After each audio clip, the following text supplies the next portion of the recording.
السلام عليكم ورحمة الله وبركاته. مفاجأة: سقوط أمطار على هذه المناطق. طقس عيد الفطر المبارك تكشفه الأرصاد الجوية بالتفصيل. فيديو جديد وأخبار جديدة، لكن قبل التفاصيل يا ريت دعمكم للفيديو بلايك، واللي بيشوفنا وبيسمعنا لأول مرة يضغط اشتراك من العلامة الحمراء. كشف مركز التنبؤ بفيضان نهر النيل التابع لقطاع التخطيط في وزارة الموارد المائية والري عن نتائج نماذج التنبؤ بالأمطار وخرائط الأمطار على مصر، ذلك في الفترة من 11 مايو وحتى 15 مايو، وهو ما جعل المواطنين تتساءل حول سبب سقوط الأمطار بعد الارتفاع الملحوظ في درجات الحرارة.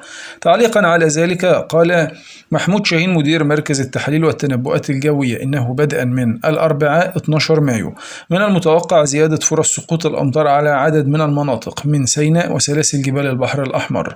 وأوضح في تصريحات أن السبب في زيادة فرص سقوط الأمطار على المحافظات هو امتداد منخفض السودان إلى هذه المناطق، الإضافية إلى توافر كميات من الرطوبة وفروق درجات الحرارة بين سطح الأرض وطبقات الجو العليا. وتابع أنه نظرا للطبيعة الجبلية لهذه المناطق تزيد فرص سقوط الأمطار، مبينا أن كل هذه العوامل تتسبب في تكون السحب الرعدية وفرص سقوط الأمطار الخفيفة.